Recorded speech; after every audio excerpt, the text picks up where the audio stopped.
What's up, guys? Midday, but I just woke up again. I mean, for the second time. Woke up at around 6, worked a bit with my trainees, ate. Obviously, we have a serious heat wave. Came back to sleep a bit. Now took my pre-workout. Thankfully, I'm on a workout from home. My basement is proper. And that's it. I'm trying to follow the thread of Truth Social, that of Donald Trump, because for all intents and purposes, Donald Trump talks to the world through social media now, right? That's why I knew he did not get along with Elon, because Elon wanted him so much to come back to Twitter, namely X, and he said no. Although it was just projecting some sort of a friendly vibe with him, he stayed on his Truth Social, and that's the only thing he utilizes to communicate to the whole world. This is very, very special. And so yes, how the hell is this not eventful thing? I mean, this whole thing started, what is the start of this whole mess? Is it the pandemic when the ether, the matrix went berserk, went really weird? Something is off in this matrix. What is the turning point, the threshold, right? The tipping point? What I think it was around the pandemic. 2020, 2019, something went wrong. And since then, nothing is okay. And it's exhilarating right now. Of course, when Putin did elect to attack Ukraine, there's a lot of reasons there. I mean, believe me, I'm not going to get into that, right? Everything went out of the window. The whole world order is messed up. There is no global justice or basically international law. Does not exist anymore. It's becoming like freaking Gotham, like the big city of Batman, where there's no law. It's lawlessness all day, every single day. It's a dog-eat-dog world. He who has the mic is always right. There's no international law, international court, and what have you. You do whatever you want, right? And for all intents and purposes, the way Donald Trump is talking right now and is acting, and his demeanor, is that of a hegemon, like the biggest emperor of them all. Forget about Julius Caesar and Pharaoh and Alexander the Great. It's like he's a top dog. Literally, this morning, through social media, in caps lock, stop bombing this, come back, bring back your pilots. Who? And then they did execute right away. Never happened in history, this kind of thing, believe you me. And he was screaming that way in caps lock towards Israel. Now the whole world knows, it's no secret that Israel has great leverage on U.S. politics for a plethora of reasons, right? The biggest friend of the USA is Israel. So much so that as of late, there were memes basically joking, saying, okay, this is the United States of Israel. Again, for a litany of reasons. You can say AIPAC, whatever, the ADL, but it's not only that. There is also a big chunk of the U.S. population who belong to a faith called Christian Zionist, right? These guys are evangelicals, and they have the motto of bless Israel. For them, you need to bless Israel. If you don't bless Israel, you'll be cursed. So that's their belief. So all in all, they have a great leverage on the politics. And so it doesn't matter who wins, left, right, center, be it Democrat or Republicans, they always have a favorable side towards Israel. They support it, right? It's a known fact. I mean, it's no joke. I mean, they vetoed more than 130 resolutions just to support Israel. So they back Israel 100%. But even at that, he screamed at them, right? And this is something quite special. Last time it happened, I think, was in 67, right? There was that war. So they screamed towards Golda Meir, who was the ex-prime minister of Israel back then. But it was a long time ago, right? But now, he's doing it again. Even Biden did not act this way. What a special time to be alive. You see, I'm talking to a lot of people any given day. I'm quite grateful to be in contact with numerous guys from all over the world, different backgrounds. I got a lot of Jewish friends, right? Any given day, I chat with at least 5, 6 Jewish friends of mine from all over the world. I'm not Jewish, obviously. I am Muslim, so. And I do firmly believe that the biggest problem or the baddest guy alive nowadays is Bibi Netanyahu. I think he is evil, incarnated, right? He is definitely working for the bad side, that guy. Plus his cronies, Ben-Gvir and Smotrich. These guys are criminals, right? He is the biggest problem. And he's doing whatever it takes to not stop the wars. He has to keep the wars going for his own survival. See what I mean?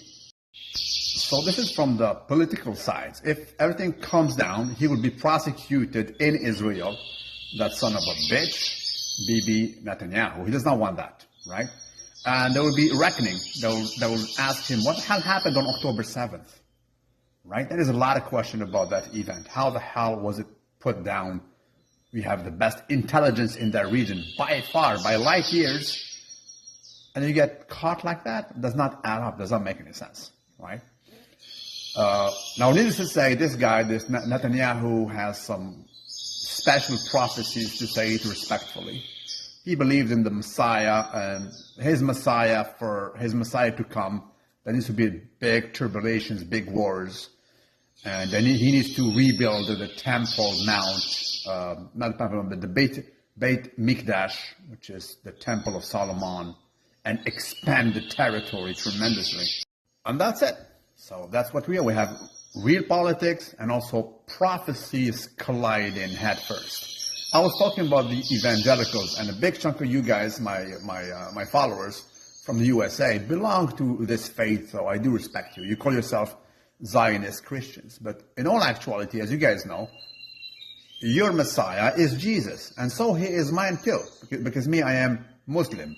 Muslims probably, these guys don't even know, but our Messiah is Jesus, so he is bound to come back. Whereas our friends, the Jews, did not believe in him, so they're awaiting a different Messiah altogether. But you guys, the evangelicals, the Christian Zionists, as you know, you have a prophecy.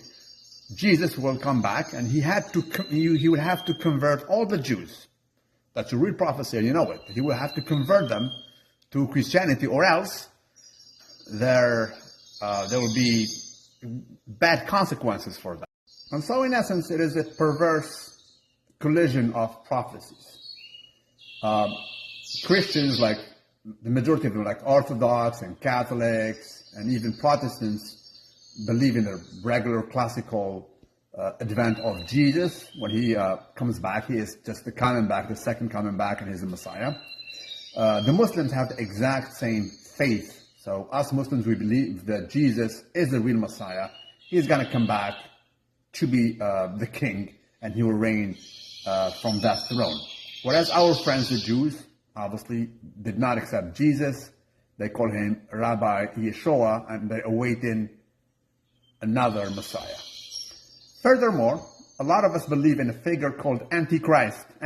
And God, I think this whole event right now is prepping the advent and the arrival of that bad Messiah, Antichrist. It's the perfect storm if you think about it. The Antichrist, who will basically portray himself as being the Messiah, he will fool a lot of people. He will have a lot of power, a lot of leverage. And also technology now is on his side, because he's going to utilize AI and some advanced features, right? So think about it. This whole turmoil, and something is wrong in our matrix. You can feel it, but you cannot put your finger on it. You cannot express it by a word. What's different? Something shifted after 2020. Some people are talking about the CERN, those big circles, colliders in Switzerland. Maybe it threw us in a different dimension or things like that. We don't know.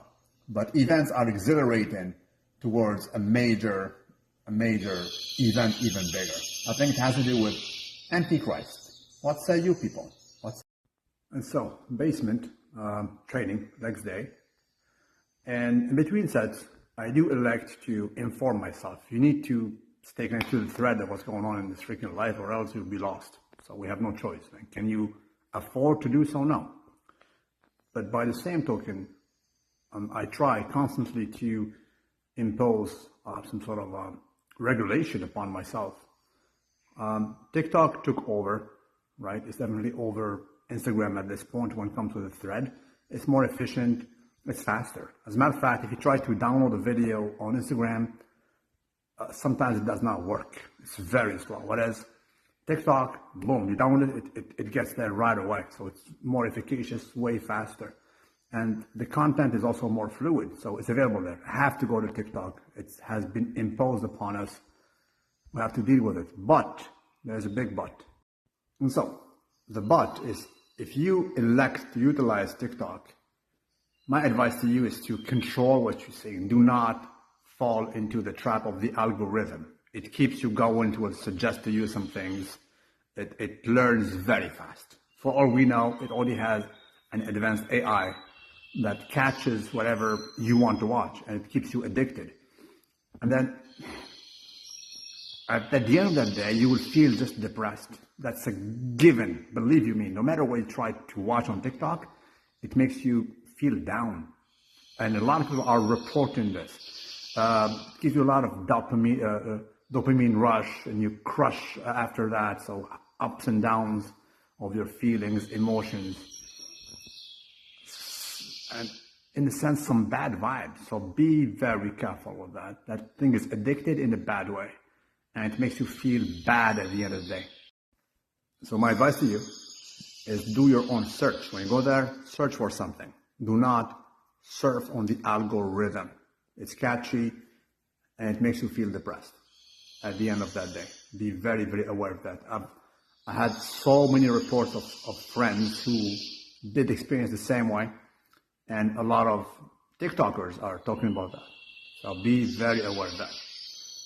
Search for special content like we are going right now to watch the news or Donald Trump, and that's pretty much it.